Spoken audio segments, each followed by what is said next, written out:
Voilà. Parlons maintenant des fonctions trigonométriques.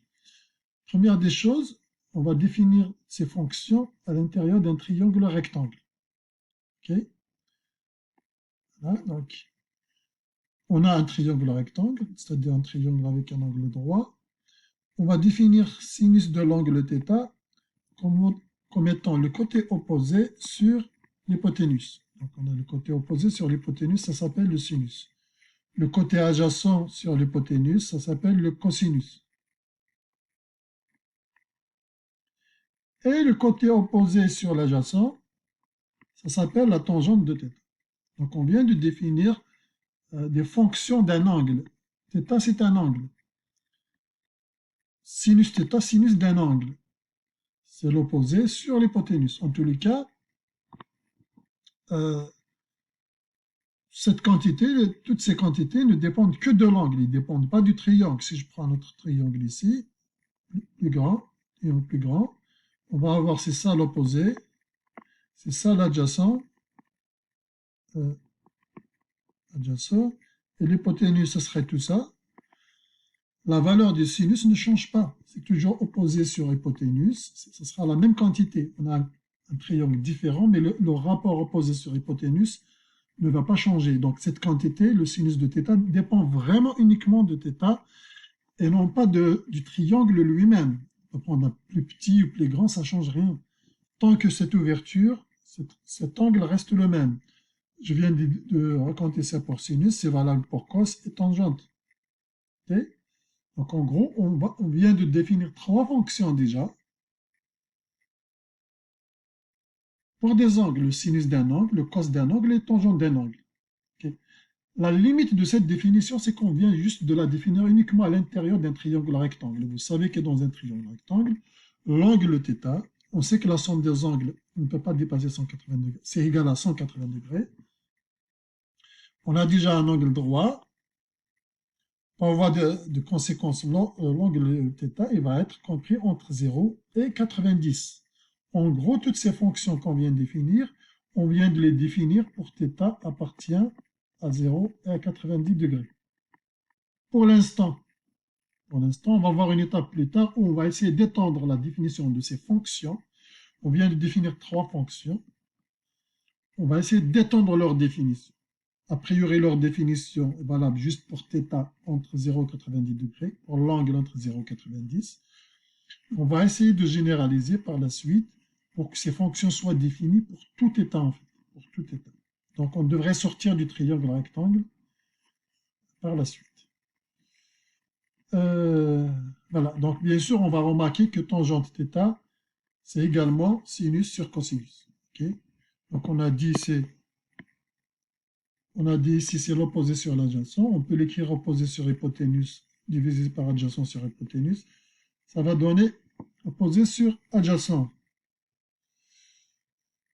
Il y a une technique, une astuce, si vous voulez, vous pouvez l'utiliser pour ne pas oublier, hein, pour ne pas vous mélanger. Est-ce que sinus c'est l'opposé sur l'hypoténuse ou c'est l'adjacent sur l'hypoténuse?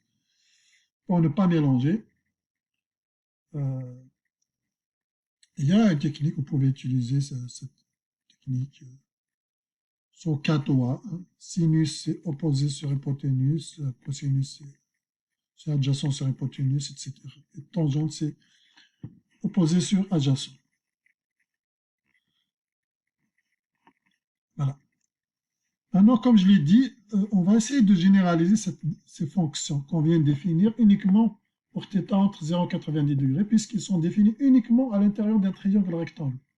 Donc on voudrait pouvoir étendre ces définitions pour θ qui va dépasser 90 degrés, ou même 90, hein, ici c'est pas possible, même 0, moins, un angle négatif, etc.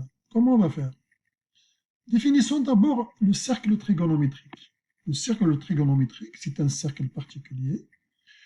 C'est un cercle de rayon 1, en fait, centré en 0. Okay, donc le rayon de ce cercle, c'est 1. Il est centré au point 0. Okay. Et considérons un point de ce cercle trigonométrique. Son abscisse, c'est la projection sur l'axe des x. Son ordonnée, Donc ça, c'est son abscisse. Cette longueur, c'est son abscisse. C'est la projection de ce point sur l'axe des X. Et la projection sur l'axe des Y, c'est celle-là, qui est la même chose que ça. Si on prend le triangle qui est formé par ce point et par le centre du cercle et la projection sur l'axe des X, si on prend ce triangle, on a un triangle rectangle. On obtient un triangle rectangle.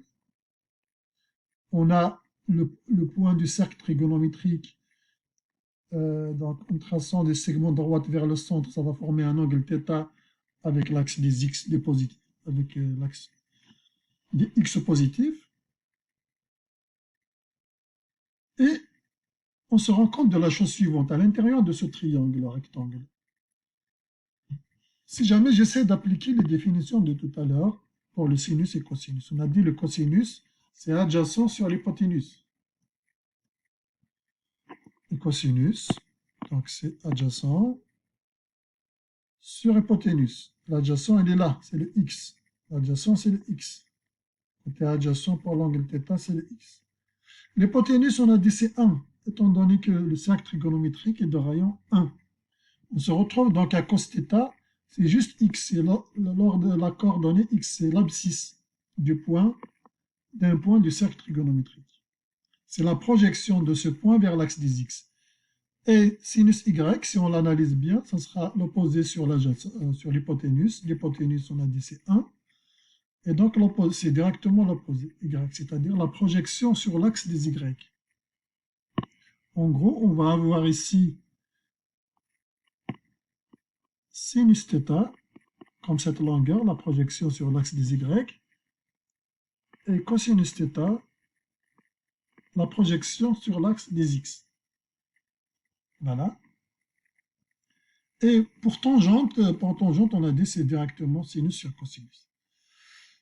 Voilà, donc on vient de définir, de remarquer que les définitions qu'on avait données pour sinus cosinus, qu'à l'intérieur d'un cercle trigonométrique, ils ont une particulière définition. Ce sont juste des projections sur les axes. Le sinus, c'est une projection sur l'axe des y, et le cosinus, c'est une projection sur l'axe des x.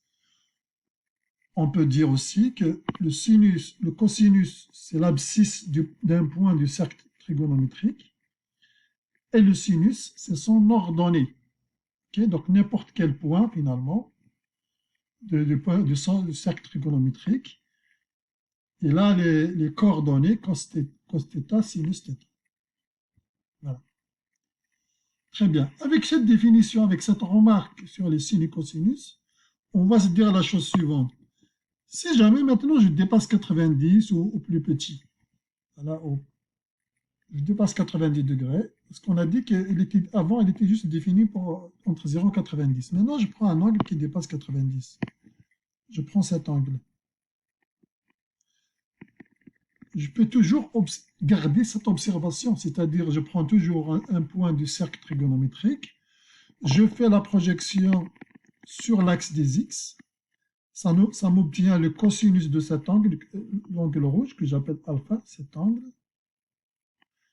Ça va être cos alpha. Et la projection sur l'axe des y, cette longueur, ça va être sinus alpha. Donc, si on réfléchit en termes de projection, ou bien en termes de coordonnées d'un point du cercle trigonométrique, on se rend compte que, finalement, on a défini le sinus et le cosinus, pas uniquement pour les angles entre 0 et 90, mais on vient de définir de 0 jusqu'à 360. Mais on peut également continuer à tourner. On n'est pas obligé de se contenter de 360. Je peux continuer à faire un autre tour, plusieurs tours même, jusqu'à ce que je revienne à un point, par exemple. Si je décide de faire 3 tours, ensuite une ouverture jusque-là, le même principe va s'appliquer, toujours la projection sur l'axe des Y et la projection sur l'axe des X. En gros, on vient de définir le sinus et le cosinus pour tout état tout θ appartient, a priori, j'ai fait des tours positifs. On a une orientation positive de l'espace, des angles positifs, mais on peut tourner dans le sens inverse. C'est le même principe. Si j'ai un angle quelconque négatif,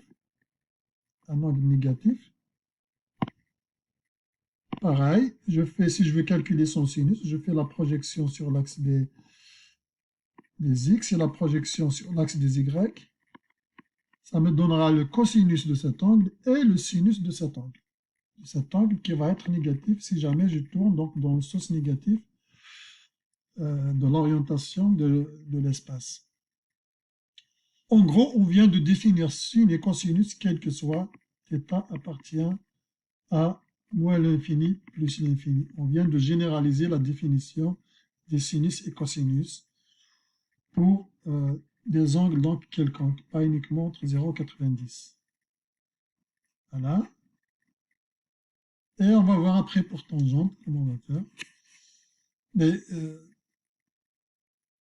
disons, maintenant avec les coordonnées, on pourra calculer les sinus et cosinus de quelques angles particuliers, des angles remarquables, comme 30 degrés, 60, 90, 120, 150, etc. Ça, on les a tous déjà calculés. Donc, vous avez, par exemple, pour pi sur 3 qui correspond à 60 degrés, vous avez son cosinus, c'est 1 sur 2, et son sinus, c'est racine 3 sur 2, etc. Donc, les angles remarquables, bon, je n'ai pas parlé de 0 et de pi, hein, c'est la même chose. 0 de pi ou bien 0,360 degrés, si vous êtes en degrés. 180 degrés et pi également. En gros, les angles remarquables sont les multiples de 30 degrés et les multiples de 45 degrés. Ce sont les angles remarquables pour lesquels on connaît leur sinus et le cosinus. D'ailleurs, on les écrit par exemple comme ça, on laisse la racine, parce que souvent on manipule la racine, on ne remplace pas par la valeur approchée, par exemple ici racine de 3 sur 2, moins racine de 3 sur 2, on ne remplace pas par une valeur approchée de racine 3. Alors, il y a certaines calculatrices qui vont laisser comme ça la racine pour les fonctions trigonométriques. Voilà, juste un moyen, si vous voulez, si vous vous rappelez des angles, des cosinus des angles, notamment 30, 45 et 60. Donc, vous pouvez prendre 1, 2, 3, ensuite racine 1, racine 2, racine 3, et on divise le tout sur 2. Ça donne ça. Ça donne ça. Donc, en gros, vous avez 1 sur 2. On a 1 sur 2, racine de 2 sur 2 et racine 3 sur 2. Voilà, il est là. 1 sur 2, racine 2 sur 2, racine 3 sur 2. Ensuite, l'autre. On peut faire le chemin inverse. 1 sur 2, racine de 2 sur 2, racine de 3 sur 2, pour obtenir les sinus et les cosinus de ces angles remarquables. Pour les autres qui sont remarquables aussi de l'autre côté, c'est juste le signe moins, ça va juste un signe moins qui change. Ça va être le signe de l'une des coordonnées qui change. Ici, par exemple, si on voit 60 degrés avec 240, on voit c'est juste le signe qui a changé. 60, c'est 1 sur 2, racine 3 sur 2. Ici, on a moins 1 sur 2, moins racine de 3 sur 2. Je n'ai pas parlé des angles remarquables 0, pi sur 2, pi, tout ça. Ceux-là sont relativement faciles à faire. 0, l'angle 0, la projection sur l'axe des x, ça va donner 1 pour le cosinus. Ça veut dire cosinus de 0 ou bien cosinus de 2pi, ça va donner 1. Alors que son sinus, c'est la projection sur l'axe des y, ça va être 0. Pour pi, pour l'angle pi, cet angle-là, cosinus c'est moins 1, cosinus c'est moins 1 et sinus c'est 0. Et pour cet angle, pour l'angle pi sur 2, cet angle, on a le cosinus c'est 0, le sinus c'est 1. Et pour 3pi sur 2, 3pi sur 2, on a le cosinus c'est 0 et le sinus c'est moins 1. C'est la même chose que l'angle moins pi sur 2 pour les sinus et cosinus, donc c'est les mêmes signes cosinus, c'est toujours 0. Et moins 1, voilà donc quelques angles remarquables ainsi que leur sinus et cosinus. Je voudrais juste ajouter la définition ici, donc elle est sûrement définie plus bas, mais je vais l'ajouter quand même ici. Tangente θ, on a défini les sinus et cosinus quel que soit θ, alors qu'avant on les a définis uniquement pour 0,90 degrés. On ajoute sinus θ égale à tangente θ, on a dit c'est sinus θ sur cos θ, à condition que cos θ différent de 0. En gros, on a aussi défini maintenant tangente pour presque tous les θ. Si sinus et cos sont définis pour tous les θ, dans R, tangente θ, presque pour tous. Il faut que le dénominateur ne soit pas nul. Donc, il faut exclure toutes les valeurs qui annulent cosinus de θ.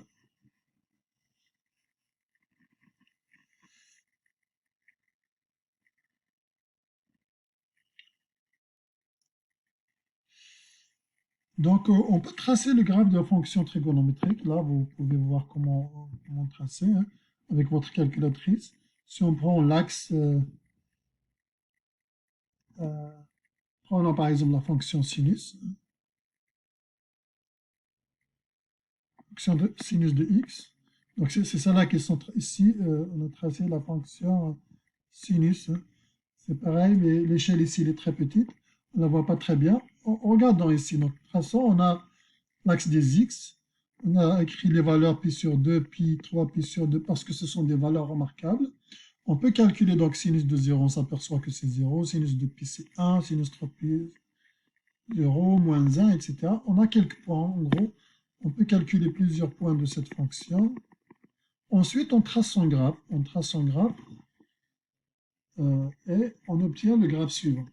Donc, a priori, normalement, on trace juste entre 0 et 2pi. Hein. 0 et 2pi, c'est suffisant. C'est-à-dire juste pour un tour, un seul tour du cercle trigonométrique. Parce qu'on a vu, si on refait un deuxième tour, on revient à la même chose. C'est ça qu'on appelle une fonction périodique. Le graphe, il va se répéter. C'est un morceau de graphe. Cette partie du graphe, il va se répéter indéfiniment. On peut le copier, le coller comme ça, entre 2pi, 4pi, etc., jusqu'à la fin. Donc ça, c'est le graphe de fonction sinus. On a écrit ici, le domaine, c'est R. Effectivement, il est défini de moins l'infini à plus l'infini. On avait plus haut. Pareil, si on essaie de tracer le graphe de cosinus x, on va essayer de calculer cosinus de 0, on va trouver c'est 1, cosinus pi sur 2 c'est 0, cos pi c'est moins 1, 3pi, etc. On peut ajouter aussi quelques points intermédiaires. Et ça nous permet de tracer le graphe de la fonction cosinus. Et comme, pareil pour la remarque plus haut, on peut tracer juste le graphe sur un intervalle de longueur de pi, c'est-à-dire sur un tour du cercle. Par exemple, 0 de pi, ça nous donne ce graphe.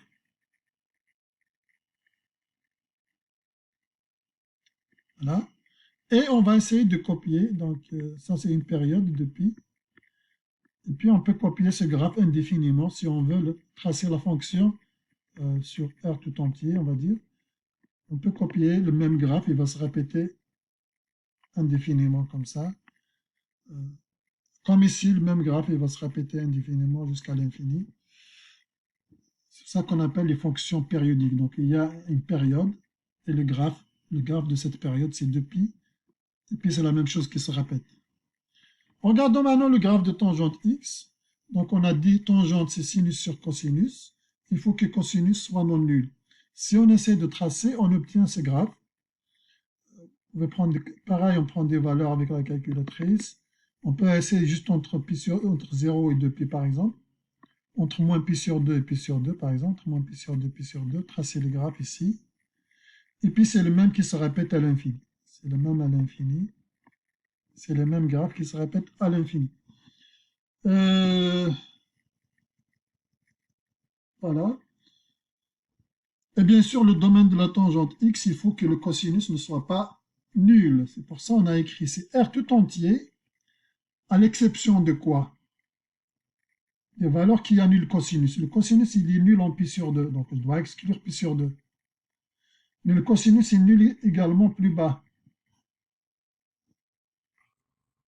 Le cosinus est également nul en 3 pi sur 2, c'est-à-dire pi sur 2 plus pi. Pi sur 2, en gros, pi sur 2 auquel j'ajoute, donc ça c'est pi sur 2, auquel j'ajoute un demi-tour plus pi. Mais je peux ajouter un autre demi-tour. J'obtiens encore pi sur 2 plus de pi en quelque sorte. Je peux ajouter un autre demi-tour. Je peux ajouter des multiples de pi en fait, des multiples de pi. Pi sur 2 plus plusieurs multiples de pi. Mais k dans z, parce que je peux ajouter dans le sens inverse. Donc je peux prendre pi sur 2 moins pi par exemple. Pi sur 2 moins pi, moins 2 pi, moins 3 pi, moins 5 pi, etc. Donc je peux aller dans le sens positif comme dans le sens négatif. C'est pour ça qu'on a écrit k dans z. Donc toutes les valeurs qui annulent le cosinus sont quoi? Sont pi sur 2, clairement cosinus, auquel j'ajoute des multiples de pi, soit des multiples positifs ou des multiples négatifs. Voilà. Donc les valeurs qui annulent le cosinus sont finalement quoi? Pi sur 2. Pi sur 2, je lui ajoute pi, ça donne 3 pi sur 2, j'ajoute 2 pi, 5 pi sur 2. Ou bien, moins pi sur 2, je retranche pi, je retranche 2 pi, 3 pi, etc. Et ça, on peut l'écrire de cette manière. Pour évaluer tangente x, vous pouvez utiliser la calculatrice, tangente, vous lui donnez l'angle, vous mettez la bonne unité de mesure, si vous êtes en degrés ou...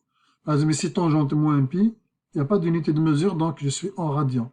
Donc je dois mettre ma calculatrice en radian, et je fais tangente pi. La fonction tangente se situe, elle est programmée dans votre calculatrice. Cependant, vous pouvez également la calculer comme sinus moins pi sur cos moins pi. Donc tangente moins pi, ça va être forcément 0, vu que sinus est 0. Toutes les valeurs qui annulent donc sinus, ils annulent la tangente. Tangente moins pi sur 2, par exemple, il n'existe pas, parce que cosinus de moins pi sur 2, c'est nul. Pareil pour cosinus tangente pi sur 2, par exemple. Et tangente pi sur 4, ça va être 1, puisque pour pi sur 4, le sinus est égal à cosinus. Si on voit bien dans le cercle trigonométrique, pour pi sur 4 ici, ça c'est pi sur 4, 45 degrés, on voit que le sinus est égal à cosinus. Donc sinus divisé par cosinus, ça va donner 1. Pour ça, donc tangente pi sur 4, c'est 1. Le domaine des fonctions trigonométriques. Le domaine de sinus et cosinus, on a dit c'est R. Le domaine de tangente x, on a dit c'est R, auquel on devrait retrancher pi sur 2 plus des multiples de pi, on l'a vu précédemment. Mais parfois, on n'a pas tangente x, mais on a tangente d'une fonction particulière, comme ici par exemple, tangente 3x. Donc là, c'est pas tangente 3x, donc ça va être sinus x sur cos 3x, donc ce n'est pas cosinus x qui doit être non nul, mais c'est cos 3x. Donc, il faut que cos 3x ne soit pas nul. On va chercher les valeurs qui annulent cos 3x. Donc, il faut avoir 3x égale pi sur 2 plus kpi. Ok, donc je vais l'écrire. Donc, je vais l'écrire ici. On a dit que pour que tangente, donc notre fonction par exemple, c'est tangente 3x. Pour qu'elle soit définie, on doit avoir, pour qu'elle soit définie, on doit avoir cosinus de 3x différent de 0. Parce que tangente 3x, c'est sinus sur cosinus. Cos 3x différent de 0, c'est la même chose de dire que 3x est différent de pi sur 2 plus plusieurs fois des multiples de pi. C'est ça, les valeurs qui annulent cosinus, on a dit pi sur 2 plus éventuellement des multiples de pi, etc. Soit des multiples positifs ou négatifs. Donc dire que 3x différent de pi sur 2 plus kpi revient à dire en divisant tout par 3 que x différent de pi sur 6 plus k fois pi sur 3. Donc x doit être différent de pi sur 6 plus des multiples de pi sur 3 au k dans z. K doit être un entier qui peut être négatif, donc dans z. Voilà comment on trouve le domaine d'une fonction particulière, tangente 3x, donc tangente d'une certaine quantité. La quantité à l'intérieur doit forcément être différente de pi sur 2 plus kpi. À partir de là, on peut analyser pour trouver x différent de quoi. Okay, donc là, on peut écrire le domaine de définition, c'est R tout entier, domaine de tangente 3x. C'est R tout entier, mais je dois supprimer de R toutes les quantités qui s'écrivent sous la forme pi sur 6, plus k, pi sur 3. C'est ça qu'on trouve ici.